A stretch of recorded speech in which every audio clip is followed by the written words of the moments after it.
I've been building things my whole life. Houses. Mostly.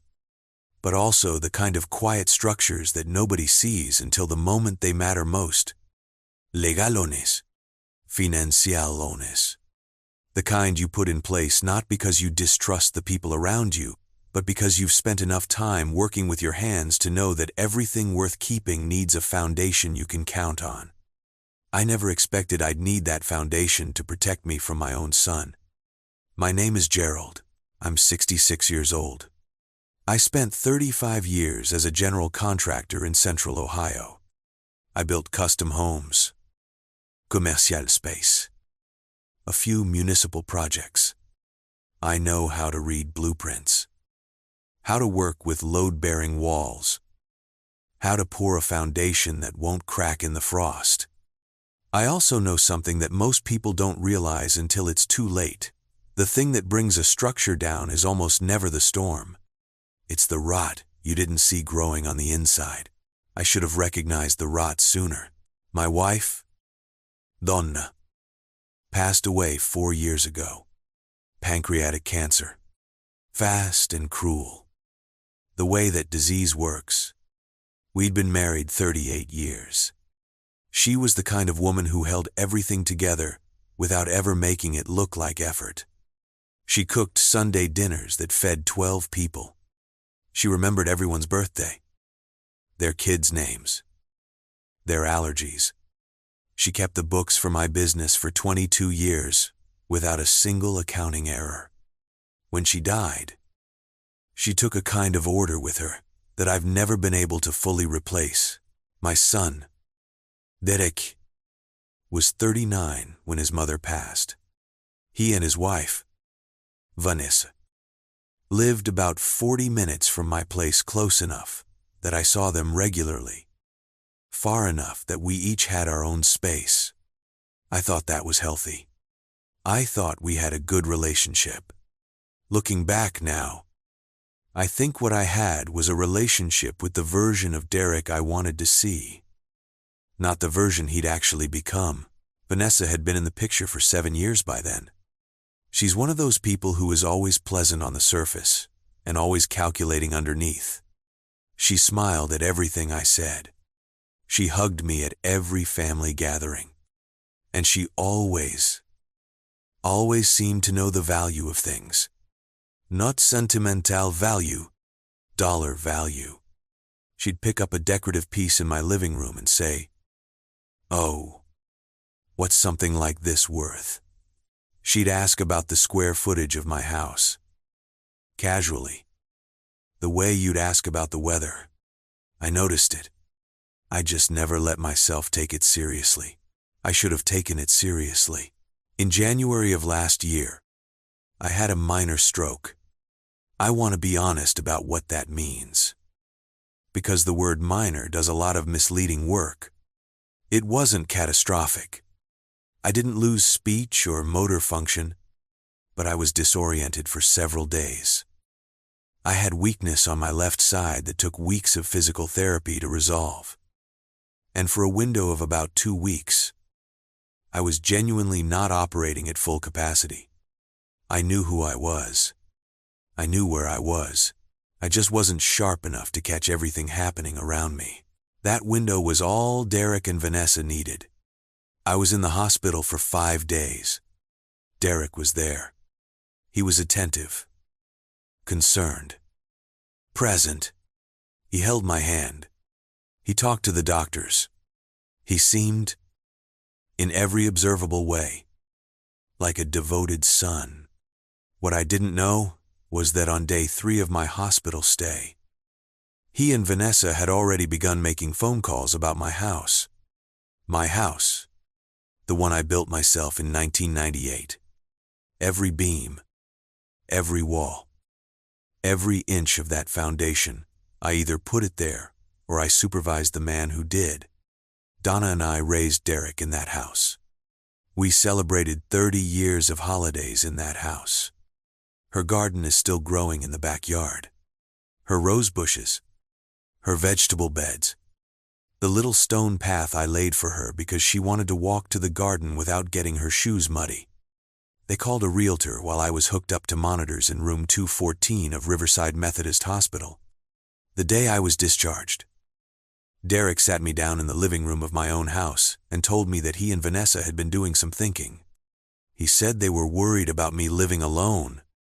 He said the house was a lot for one person and that they'd found a very nice transitional care facility that could help me through my recovery. He said it with such practiced concern that I almost believed he meant it. "We just want what's best for you, Dad," he said. Vanessa nodded from across the room. That same warm, practiced smile on her face. I looked at my son, the boy I'd taught to use a level before he was old enough to drive. The kid who used to hand me nails while I framed out the second story of someone's dream home, and I said, "Okay, let me get some rest, and we'll talk more tomorrow." I wasn't agreeing to anything. I was buying time. Because here's what Derek didn't know. What Vanessa didn't know. What nobody in that room knew. Except for me and one other person, a 71-year-old estate attorney named Franklin Oakes, who I'd known since he coached my softball team in 1987, and who I'd trusted with the most important legal documents of my life. 3 years earlier, in 2019, long before the stroke. Long before any of this, Franklin and I had sat down at his kitchen table with a pot of coffee and a stack of paperwork. Donna had been gone for a year by then. I was 63 years old. Running a business I was starting to slow down on. And I had enough experience in life to know that the people who love you don't always stay the people who love you. I'd seen it happen to other people. Good men who built good things and ended up watching their families dismantle them. I wasn't going to let that happen. That afternoon, Franklin and I transferred my house and 3 other investment properties I owned into an irrevocable trust. The trust had one trustee, Franklin Oakes. Not Derek. Not a family member. Not anyone who stood to benefit from my death or my incapacitation. An irrevocable trust, for those who don't know, is not like a regular will. It cannot be altered, contested, or overridden by someone with a power of attorney. The assets inside it don't legally belong to me anymore. They belong to the trust, which means no one can sell them, borrow against them, or transfer them without the trustee's direct authorization. Franklin held that authority. And Franklin was not going to give it to anyone without picking up the phone and calling me first. On day 2 after I was moved into the care facility, Franklin called me. He said, "Gerald, I got a call from a realtor named Sandra, something. She says she has a listing agreement on your property at Cedar Ridge Drive. She needed to confirm the ownership for the MLS." I said, "What did you tell her?" He said. I told her the property is held in the Gerald R. Matson Irrevocable Trust, and that no sale can be executed without written authorization from the trustee. Then I asked her to send me the listing agreement. And she sent it. Gerald, your son, signed it. He signed it as your representative, citing a medical power of attorney. There it was. There was the rot. I want you to understand what I felt in that moment. Because it wasn't just anger. Though anger was certainly there. It was something older and heavier than anger. It was grief. Because when your child does something like this, you don't just lose trust in them. You lose the version of them you'd been carrying in your heart. You lose the memory of the boy who used to fall asleep in the truck on the way home from job sites. You lose something you can't get back, even when you win. But I'd spent 35 years in construction, and the first thing any good builder learns is that you don't let your feelings stop the work. Franklin had already flagged the fraudulent POA claim with his office and was preparing to contact the realtor directly. But I asked him to wait one more day. I had a phone call I needed to make first. I called my younger brother, Ray. Ray is 61 and spent 20 years as a paralegal before he retired. He's not an attorney, but he understands legal process, the way I understand framing instinctively. Completely. I told him everything. He listened without interrupting. When I finished, he said, "How do you want to play this?" I said. Quietly. And completely. That same afternoon, I also called my doctor, the one overseeing my recovery at the facility. I explained that I had some concerns about my son's decision-making on my behalf, and that I wanted a formal cognitive evaluation on the record as soon as possible. He agreed. 2 days later, a neuropsychologist spent 2 hours with me. The results confirmed what I already knew. My cognition was intact. My decision-making capacity was not impaired. And there was no clinical basis for anyone to be acting on my behalf without my explicit consent. I asked for a copy of that report in writing. Derek visited me at the facility on a Thursday. He brought flowers, which I thought was either genuine or theatrical, and I couldn't fully tell which. He sat down, asked how my therapy was going, made small talk about the grandkids, and then, almost as an afterthought, he said, "By the way, Dad, we've got a buyer interested in the house. Really solid offer. We want to move fast before they look elsewhere." I looked at my son for a long moment. I said, "Derek, who authorized you to list that property?" He shifted in his chair. "I have your power of attorney."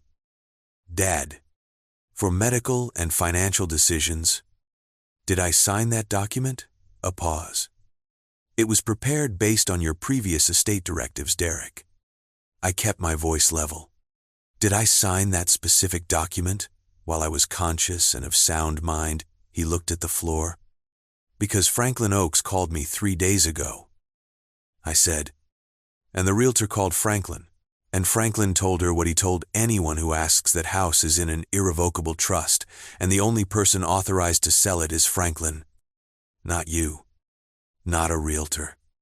Not anyone holding a piece of paper that may or may not have my real signature on it." The flowers were still in his hand. He hadn't put them down. He was gripping the stems like they were the only solid thing in the room. "Dad," he started, "I've already spoken to a neuropsychologist." I said, "Formal evaluation. I scored in the 91st percentile for my age group. Cognitively intact. Decision-making capacity confirmed. Documented and notarized. That report exists. Franklin has a copy. My attorney, yes. I have one now. Not Franklin. A separate one has a copy. And Ray has a copy." Derek's jaw tightened. "You called Ray. I called everyone I needed to call." The silence in that room was enormous. I said, "I want to know one thing. Was this your idea? Or hers?" He didn't answer, but the way his eyes moved, just for a second, just a flicker, told me everything I needed to know. Vanessa had been the architect. Derek had been the builder who didn't ask enough questions about the plans he was following. I know that dynamic. I've seen it on job sites. The guy who cuts the corners isn't always the one who designed the shortcuts. That didn't absolve Derek. Not even close. But it told me something about what had happened to my son and what might still be salvageable. Would you have confronted them the way I did? Or would you have done something different? I think about that question sometimes. Because there are 100 ways a person can respond when they find out they've been betrayed by someone they love. Some people explode. Some people go silent. Some people call lawyers first and ask questions later. I chose something in between. I gathered every piece of evidence I could before I said a single word out loud. That's the contractor in me. I suppose you don't start swinging a hammer until you know where the load is, if you're finding value in this story. By the way, a subscription to this channel goes a long way. These stories take a lot of work to put together. And your support is what keeps this going. In the weeks that followed, the listing was formally pulled. Franklin sent the realtor a certified letter explaining the trust structure. The fraudulent power of attorney was examined by my attorney, who concluded it bore significant irregularities in the notarization, something she referred to the appropriate authorities for further review. Vanessa hired her own attorney. There were letters, réponses, counter-arguments. She claimed she had been acting in good faith, that she believed the POA was legitimate, that she was trying to protect me. My attorney, a woman named Patricia, who has been doing estate litigation for 28 years and who does not lose, responded with a 17-page document that methodically addressed each claim and attached the cognitive evaluation, the trust documentation, the realtor communication records, and a timeline of events that was, frankly, devastating in its precision. The case never went to court. Vanessa's attorney advised her that the evidentiary position was untenable. The fraudulent POA claim was withdrawn. No charges were ultimately filed, a decision I made deliberately, not out of forgiveness, but out of a calculation that the legal process would cost more than it would give me back, and that what I really wanted wasn't punishment. What I really wanted was my life back, my house back. I moved back in on a Tuesday morning in March. Ray drove me. He helped me carry my bags to the front door. And then he stood back on the porch while I unlocked it myself. I don't know why that mattered so much, unlocking my own front door. But it did. I stood there for a second before I went inside. Donna's rose bushes were still growing in the backyard. Nobody had touched them. I went out there later that afternoon and I just stood among them for a while. Not doing anything. Just standing there. 66 years old. Minor stroke behind me. Legal battle behind me. Betrayal behind me. The roses were starting to bud. Early for the season. But they were coming in. She planted those roses the second spring after we moved in. She said, "A house without a garden isn't finished." I built the path for her so she could get to them without ruining her shoes.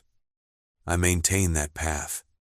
Every year, I replace the stones that shift in the frost, clear the weeds that push through the gaps. I don't do it because I have to. I do it because some things are worth maintaining. Some foundations are worth protecting. Some structures, the ones that matter most, take a lifetime to build and deserve to last longer than you do. Derek and I, that's a longer story. He showed up at my house 2 months after I moved back in. Without Vanessa, he sat in the same chair where I'd sat across from him for 30 years of holiday dinners, and he said, "I don't know how to start." I said, "Start with the truth." He did.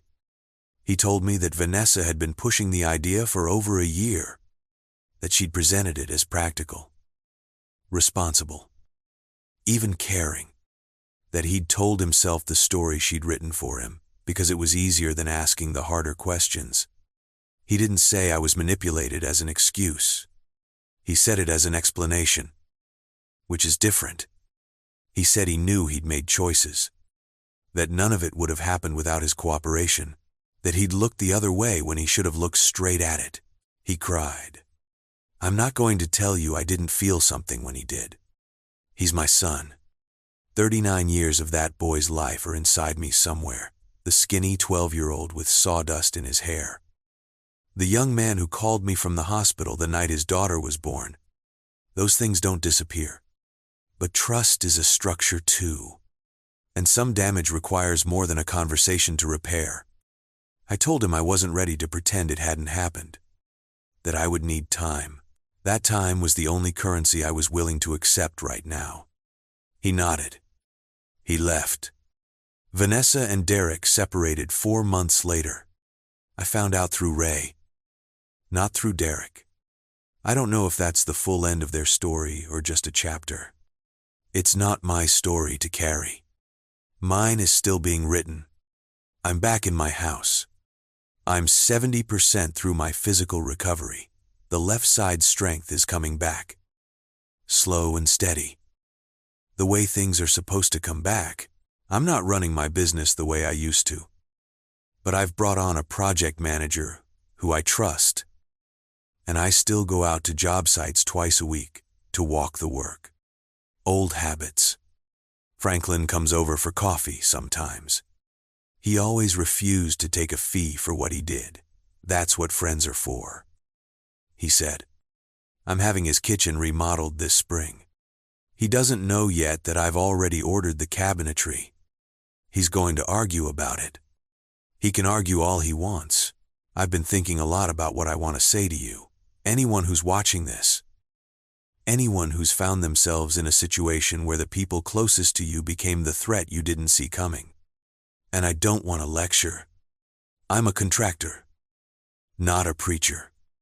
But here's what I know from 35 years of building. A structure is only as strong as its foundation.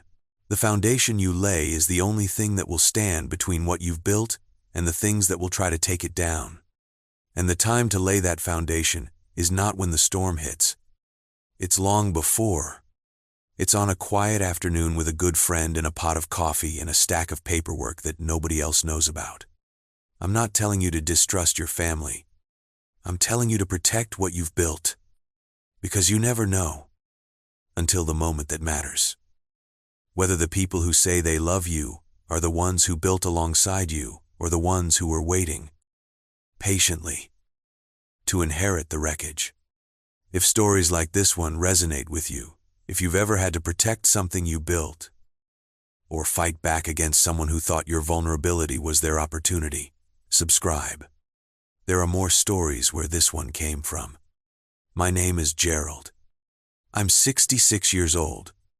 I built my house with my own hands in 1998. I still live in it, and I always will.